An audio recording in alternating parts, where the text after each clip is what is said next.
요한계시록 12장 1절부터 6절입니다. 요한계시록 12장 1절부터 6절까지 보겠습니다. 하늘에 큰 이적이 보이니 해를 옷 입은 한 여자가 있는데 그 발 아래에는 달이 있고 그 머리에는 12별의 관을 썼더라. 이 여자가 아이를 베어 해산하게 되매 아파서 애를 쓰며 부르짖더라. 하늘에 또 다른 이적이 보이니 보라, 한 큰 붉은 용이 있어 머리가 7이요 뿔이 10이라. 그 여러 머리에 7 왕관이 있는데 그 꼬리가 하늘의 별 3분의 1을 끌어다가 땅에 던지더라. 용이 해산하려는 여자 앞에서 그가 해산하면 그 아이를 삼키고자 하더니 여자가 아들을 낳으니 이는 장차 철장으로 만국을 다스릴 남자라. 그 아이를 하나님 앞과 그 보좌 앞으로 올려가더라. 그 여자가 광야로 도망하며 거기서 1260일 동안 그를 양육하기 위하여 하나님께서 예비하신 곳이 있더라. 아멘. 요한계시록은 도미티안 황제로부터 기독교가 박해를 받는 그런 시절에 기록이 되었습니다. 로마에서는 황제가 죽으면 의례껏 정해지기를 신으로 섬깁니다. 그런데 도미티안은 죽어서 신이 되는 게 아니라 지금부터 내가 신이다. 그러니 지금부터 나를 나의 주, 나의 하나님이라고 불러라. 그렇게 명령을 내렸습니다. 공포를 해가지고. 그래서 왕을 만나서 대화를 하려면 나의 주, 나의 하나님 이렇게 말하고 들어가야 되고, 글을 써도 나의 주, 나의 하나님 이렇게 시작을 해야 되는 그런 법을 만들었던 겁니다. 그런데 그리스도인들은 도미티안을 자신의 주인님으로, 자기의 하나님으로 부를 수가 없었습니다. 왜냐하면 모르면 모를까, 진짜 모든 사람을 지으셨고 만물을 지으셨고 역사를 주관하시는 실제 주인을 만났기 때문에, 실제 하나님을 만났기 때문에 내가 하나님을 만나놓고 당신이 하나님이라고 사기를 칠 수가 없었던 거예요.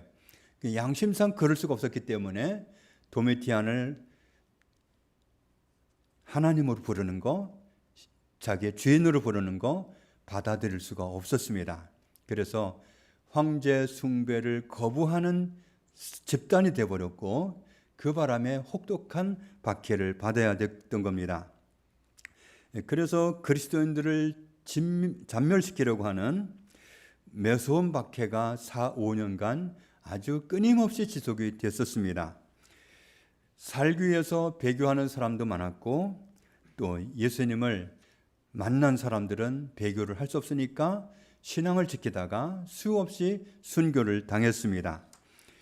그 당시에 교회 지도자였고 예수님의 제자 중 한 분이었던 사도 요한은 반모섬에 갇혀 있었습니다. 언제 끝날지 모르는 그 무시무시한 박해, 정말 언제나 정말 끝이 있을까 싶은 그런 피비린내 나는 박해, 그 앞에서 그리스도인들은 당황스러웠습니다. 그들에게는 하나님의 메시지가 필요했습니다. 지금은 어떤 상황이고 지금은 어떻게 해야 될 상황이라는 것을 하나님의 말씀으로 전달을 해줘야 되는데 그렇게 할 수 있는 여건이 안 되는 겁니다. 그래서 소아시아에서 박해 가운데 놓여 있는 7 교회에 돌려가면서 읽도록 편지 형식으로 작성된 하나님의 메시지가 바로 요한계시록입니다. 그리고 편지가 전달되는 과정에서 혹시 로마 사람들 손에 들어가더라도 탈이 나지 않게 하기 위해서 박해 시대였기 때문에 묵시문학적인 방법으로 기록이 되어야 했습니다. 그래서 많은 부분이 상징으로 묘사가 되어 있고 특히 구약에 있는 성경을 많이 인용해서 상징으로 기록을 했습니다. 그리고 숫자도 상징으로 기록을 했기 때문에 구약을 아는 유대인 그리스도인들, 또 유대인들이 쓰는 그 숫자 기법을 아는 사람들, 이런 사람들이 이 요한계시록을 보면 그건 아무 문제가 안 됩니다. 그냥 알아지는 겁니다. 그런데 그 당시에 로마 사람이나 아니면 지금 우리들이나 이런 사람들은 요한계시록을 보면 도무지 이해할 수가 없는, 도대체 무슨 얘기인지 알 수 없는 그런 내용이 되고 마는 겁니다. 요한계시록 12장 말씀은 7개의 표적이 시작되는 장입니다. 유대인들은 숫자에 어떤 의미를 부여하고 있는지, 이 숫자에도 의미가 있어요. 그냥 1이면 그냥 1이 아니라 거기에는 의미가 있습니다. 1은 특별함, 독립, 그런 뜻이 있습니다. 2는 증인, 격려, 그런 뜻이 있습니다. 그래서 전도하러 보낼 때 예수님이 몇 사람씩 짝을 지어서 보냈죠? 2가 증인입니다. 그래서 2명씩 보내죠. 그리고 3은 하늘입니다. 왜냐하면 고린도후서 12장을 보면 사도 바울은 자기가 셋째 하늘을 다녀왔다고 남의 얘기하듯이 하는데, 셋째 하늘을 다녀왔다고 하면 하늘이 세 개라는 뜻이죠. 그러니까 우리 눈에 보이는 공중 하늘이 있고, 그 너머에 천체 하늘이 있고, 그 너머에 영의 하늘, 천국이 있습니다. 그래서 하늘이 셋이기 때문에 3 하면 3은 하늘입니다. 그리고 4는 땅입니다. 동서남북 땅이 4입니다. 그리고 3이란 숫자와 4란 숫자, 그러니까 하늘이란 숫자와 땅의 숫자 3 더하기 4는 7이 되겠죠. 그러면 그 7이란 숫자는 완전함이란 뜻입니다. 완벽한, 완전, 또 의, 그런 뜻입니다. 그런데 6이란 숫자는 7에서 하나를 뺀 숫자가 6이죠. 완전수 7에서 하나가 빠진 수니까 불완전이고 불완벽이고 의가 아니라 불의하고 그런 뜻입니다. 그 다음에 12라는 숫자가 있는데, 12라는 숫자는 하나님의 백성이라는 뜻입니다. 이 12라는 숫자가 참 중요해서 사사기를 보면 사사들을 소개하고 있는데, 사사를 몇 명을 기록하고 있느냐 하면 12명을 기록하고 있습니다. 하나님의 사람은 숫자를 12로 기록하게 되어 있기 때문에 의도적으로 그렇게 맞춘 겁니다. 사사는 원래는 더 많은데 12명만 기록하고, 또 이스라엘 지파는 몇 지파로 되어 있느냐 하면 12지파로 되어 있고, 또 예수님의 제자는 몇 명이었죠? 12명. 그러니까 12이라는 숫자가 하나님의 백성을 뜻하는 것인데, 그걸 매우 중요시해서 거기에 맞춥니다. 그러다 보니까 가룟 유다가 길을 잘못 택해가지고 나중에 본인이 자살해서 죽어버리잖아요. 그러면 11로 있을 수 없으니까 12로 만들기 위해서 마띠아를 제자로 뽑아서 숫자를 채우는 것을 볼 수 있습니다. 그 뒤로 마띠아라는 사람이 제자의 수에 포함은 됐지만, 그 이후로 마띠아를 한 번도 볼 수가 없어요, 성경에서. 어쨌든 숫자를 12로 채우는 것이 그 사람들 수 개념에서는 매우 중요했다는 것을 알 수 있습니다. 그러면 구약의 하나님의 백성을 숫자로 표현하면 몇이 될까요? 12. 신약시대의 하나님의 백성을 숫자로 표현하면 몇이 될까요? 12가 되겠죠. 그러면 구약의 하나님의 백성이 12고 신약의 하나님의 백성을 12고, 그러면 구약의 하나님의 백성과 신약의 하나님의 백성을 합하면 수가 어떻게 되죠? 24가 되죠. 생각나는 장면이 있으신가요? 요한계시록 4장 4절을 보면 보호자를 둘러싸고 있는 24장로가 있죠. 숫자로 24명이라는 뜻이 아니라 구원받은 하나님의 백성을 구약시대 하나님의 백성, 신약시대 하나님의 백성을 그렇게 표현한 겁니다. 그리고 유대인들의 숫자 개념 중에서 천이라는 숫자가 있는데, 천이라는 숫자는 셀 수 없이 많다, 그런 뜻입니다. 셀 수 없이 많다. 천 그러면 셀 수 없이 많다. 구약 시대에 구원받은 하나님의 백성이 셀 수 없이 많다. 이 말을 숫자로 표현하면 어떻게 될까요? 하나님의 백성은 12죠. 그런데 그 수가 셀 수 없이 많으면 천을 가져오면 12,000이 되겠죠. 우리는 12,000 그렇게 부르지만 영어로는 12,000을 어떻게 부르죠? 12,000 그렇게 부르잖아요. 12하고 1000을 별도로 붙여서 부른단 말이죠. 그렇게 유대인들이 쓰는 수 개념은 아주 독특하다는 사실을 알 수 있습니다. 요한계시록 7장에서 하나님의 종들의 이마에 인을 칠 때까지는 그 땅과 바다에 화가 미치지 못하게 하라고 했는데, 그런데 그 시간이 지나고 나서 인침을 받은 사람들의 숫자를 보니까 몇 명이었죠? 14만 4천이었습니다. 대부분의 이단 교주들이 이 14만 4천을 그냥 숫자 그대로 가져와 가지고 그대로 적용해서 사기를 쳐왔습니다. 14만 4천 명, 내 말을 듣는 14만 4천 명만 구원받을 수 있다. 그게 대부분의 교주들이 치는 사기였습니다. 이 14만 4천이라는 숫자는 그냥 숫자 그대로, 문자 그대로 적용해서는 해석이 되지 않습니다. 이런 말들이 완전한 사기라는 것을 더 증명해 보도록 하겠습니다.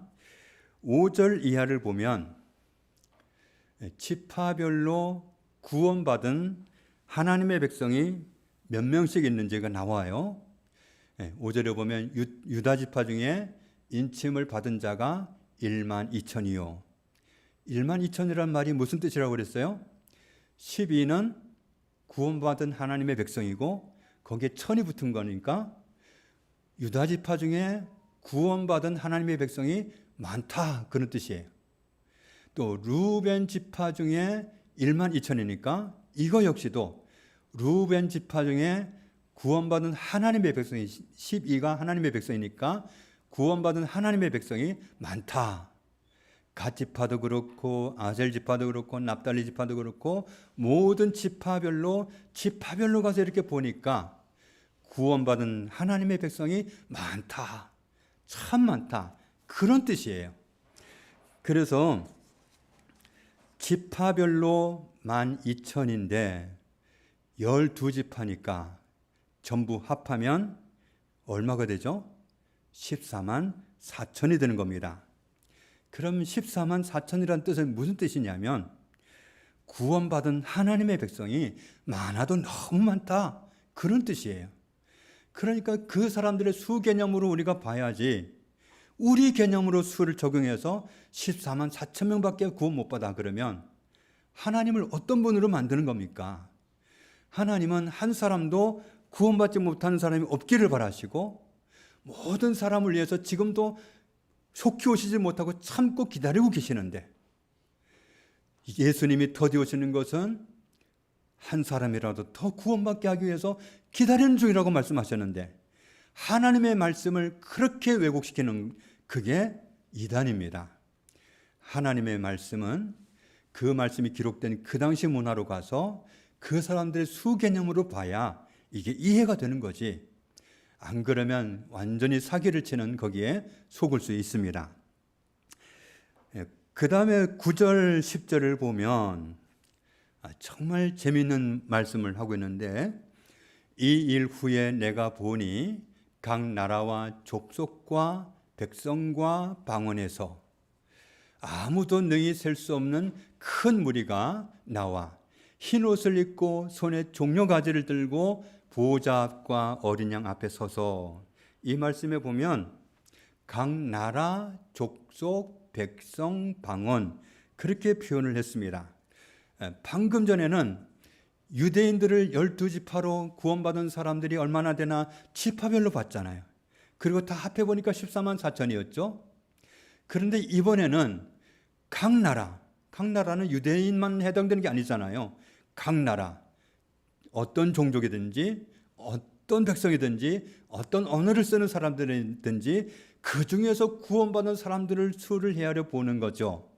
그랬더니 아무도 능히 셀 수 없는 큰 무리가 나와 흰 옷을 입고 종려가지를 들고 보좌 앞에, 천국이죠. 천국, 보좌 앞이니까 천국이죠. 어린 양 앞에 서서 수를 셀 수가 없다. 그런데 숫자적으로 14만 4천 거기에 딱 메어가지고 하면 이게 해석이 안 되는 거죠. 아무도 능히 셀 수 없는 큰 무리, 이 숫자는 14만 4천입니다.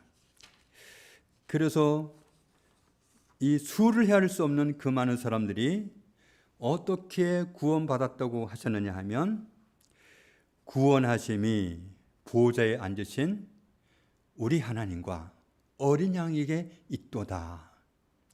어떻게 구원받았느냐? 다 고백하는 말이 하나님의 은혜로 구원받았습니다. 하나님이 나를 구원해 주셨습니다. 예수님이 우리를 구원해 주셨습니다.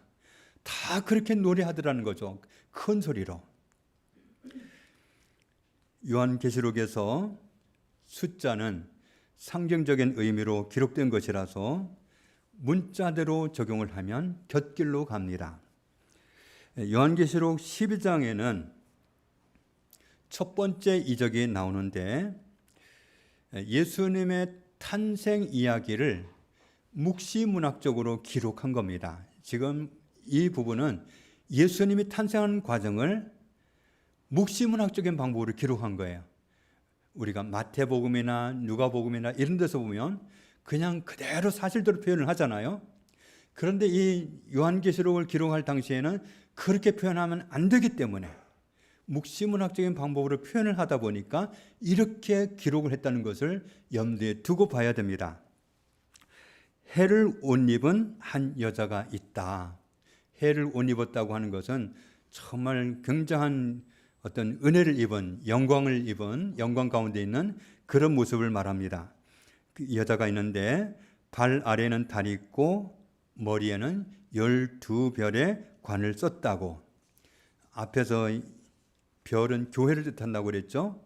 2절에 보면 여자가 아이를 잉태했고 해산할 때가 돼서 진통 가운데 있습니다.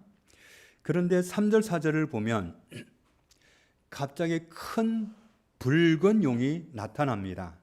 그 용은 머리가 7이고 뿔이 10이고 머리 여러 개에 7 관이 씌어 있고 그런 상태였습니다. 그리고 그 용이 해산하려고 하는 여자 앞에서 아이를 해산하면 삼키려고 기다리고 있는 그런 장면입니다. 여기서 여자가 낳게 되는 아들은 예수님입니다. 그리고 아이를 낳게 되는 여자는 교회입니다. 그러면 여기에서 갑자기 나타나서 그 낳게 되는 아이를 예수님을 삼키려고 하는 용은 누구일까요? 9절에 나와 있습니다. 9절 같이 읽겠습니다. 큰 용이 내쫓기니 옛뱀 곧 마귀라고도 하고 사탄이라고도 하며 온 천하를 꿰는 자라. 그가 땅으로 내쫓기니 그의 사자들도 그와 함께 내쫓기니라. 큰 용은 여러 말로 부르는데 사탄이라고도 하고 마귀라고도 하고 옛뱀이라고도 하고 온 천하를 꿰는 자다. 사탄입니다. 예수님을 삼키려고 하는 그 세력은 사탄입니다. 그래서 이 성경에서 기록된 용은 사탄이라는 것을 우리가 염두에 두고 성경을 보면 이해할 수 있습니다. 또 5절에 보면 여자가 아들을 낳았는데 그 아들은 철장으로 대단한 권세로 만국을 다스릴 뿐입니다. 그런데 사탄이 해코지하려고 버티고 있었는데 해코지하지 못하도록 그 아이를 낳자마자 그 아이를 하나님 앞과 보좌 앞으로 올려갔다. 그러니까 용은 사탄인데 예수님과 싸우려고 했지만 실패를 한 겁니다. 7절부터 9절을 보면 하늘에서 전쟁이 있는데 하나님 편에 있는 미가엘 천사와 반대편에 용이 사탄이 싸움을 합니다. 그런데 여기에서도 이기지 못하고 그래서 사탄은 있을 곳을 얻지 못하고 추방을 당하게 됩니다. 그래서 지는 바람에 땅끝으로 내쫓김을 당했는데 13절을 보면 땅으로 쫓겨온 사탄이 이번에는 남자를 낳은 여자를 박해합니다. 남자를 낳은 그 예수님을 낳은 여자는 누구라고 그랬죠? 교회라고 그랬죠? 교회를 박해합니다. 17절에 보면 같이 읽겠습니다. 용이 여자에게 분노하여 돌아가서 그 여자의 남은 자손 곧 하나님의 계명을 지키며 예수의 증거를 가진 자들과 더불어 싸우려고 바다 모래 위에 서 있더라. 하나님의 계명을 지키며 예수의 증거를 가진 사람들과 싸우려고 하더라. 예수님이 오실 때 역사적으로 보면 예수님을 죽이려고 하는 세력이 있었죠. 헤롯 왕이었습니다. 그런데 방금 말씀을 보면 교회를 박해하는 그리스도인들을 박해하는 진짜 장본인은 사탄입니다. 헤롯은 사탄이 사용한 도구입니다. 헤롯의 그 욕심을 충동질해서 헤롯을 통해서 교회를 박해한 거, 예수님을 죽이려고 했던 세력은 사탄입니다. 그렇기 때문에 교회를 박해하는 세력이 나타나고 그리스도인들을 박해하는 세력이 나타났을 때 우리는 누가 진짜 적인지 알아야 됩니다. 소아시아의 7교회를 무너뜨리려는 세력이 육안으로 보면 로마고 로마 군인들입니다. 도미티안입니다. 우리 눈으로 보면 그래요. 저 도미티안 저 인간 때문에 우리가 힘들다 이렇게 말할 수가 있죠. 그렇지만 진짜 배후는 로마 뒤에 숨어있는 사탄이고 도미티안을 조종하고 있는 사탄이 진짜 배후입니다. 누가 우리의 적인지 알지 못하면 헤롯과 싸우게 되고 로마 군인들과 싸우게 되고 도미티안과 싸우려고 하겠죠. 한번 싸워보자고 할 텐데 그렇게 한다면 진짜 원수는 따로 제껴놓고 헛발질을 하는 거나 마찬가지입니다. 우리의 진짜 적은 그리스도인들을 못살게 굴고 박해하고 힘들게 하는 진짜 원수는 사탄이라는 것을 우리가 늘 염두에 둬야 합니다. 그래서 우리가 씨름할 대상은 사람도 아니고 국가도 아닙니다. 교회를 무너뜨리려고 그리스도인들을 박해하는 진짜 적은 사탄인 거죠. 17절 말씀에서 보는 것처럼 여자가 낳은 아이 예수님을 사탄이 어떻게 할 수가 없으니까 이번에는 교회를 박해하는 쪽으로 방향을 틉니다. 사탄이 예수님한테는 어떻게 할 수가 없다는 걸 알았기 때문에 예수님을 괴롭히기 위해서 어떻게 하는가 하면 예수님이 자기 목숨보다 더 사랑하시는 우리를 괴롭히는 쪽을 택한 거예요. 스바냐 3장을 보면 하나님이 우리를 얼마나 사랑하시는지 알 수 있습니다. 우리를 사랑하시는 하나님의 사랑은 정말 특별합니다. 우리 때문에 기쁨을 이기지 못하시고 우리를 잠잠히 사랑하시고 우리를 즐겁게 부르시고 기뻐하시는 정말 우리를 그렇게도 사랑하시는 분이 하나님이십니다. 요한복음 15장에 보면 세상이 너희를 미워하면 너희보다 먼저 나를 미워한 줄을 알라. 같이 읽습니다. 너희가 세상에 속하였으면 세상이 자기의 것을 사랑할 것이나 너희는 세상에 속한 자가 아니요 도리어 내가 너희를 세상에서 택하였기 때문에 세상이 너희를 미워하느니라. 원수 사탄이 예수님은 괴롭힐 수 없다는 걸 알았어요. 패했기 때문에 이제는 어떻게 할 수가 없어요. 그러니까 이제는 예수님께 속해 있는 우리들을 박해하는 쪽으로, 우리를 괴롭히는 쪽으로 택했다. 그런데 왜 이런 어려움이 왔느냐? 왜 우리가 세상에 살면서 신앙 때문에, 왜 예수님 때문에 고난을 당해야 되느냐? 세상이 너희를 미워하거든 너희를 먼저 미워한 게 아니라 나를 먼저 미워했다는 사실을 알아라. 너희가 세상에 속했다면 안 괴롭힐 텐데 너희는 세상에서 나와가지고 내 편에 있기 때문에 괴롭히는 거다. 내가 너희를 세상에서 택해서 나의 소유로 삼았기 때문에 내 편을 만들었기 때문에 그렇게 하는 거다. 20절을 보면 내가 너희에게 종이 주인보다 더 크지 못하다 한 말을 기억하라. 사람들이 나를 박해하였은즉 너희도 박해할 것이요 내 말을 지켰은즉 너희 말도 지킬 것이라. 사탄이 원래 공격하고 싶어하는 대상은 예수님입니다. 그런데 예수님을 어떻게 할 수가 없으니까 그리스도인들을 공격하는 거죠. 질병으로, 문제로, 관계로, 박해로 우리를 괴롭히려고 합니다. 사탄에게 미움을 안 받을 수도 있어요. 사탄에게 박해를 안 받는 길도 있습니다. 소속을 바꾸면 돼요.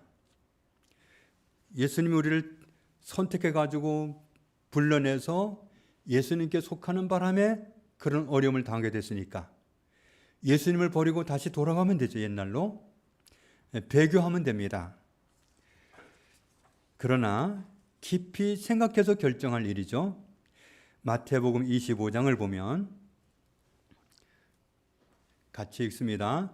또 왼편에 있는 자들에게 이르시되 저주를 받은 자들아 나를 떠나 마귀와 그 사자들을 위하여 예비된 영원한 불에 들어가라. 사탄은 영원한 불에 들어가도록 심판을 받은 자입니다.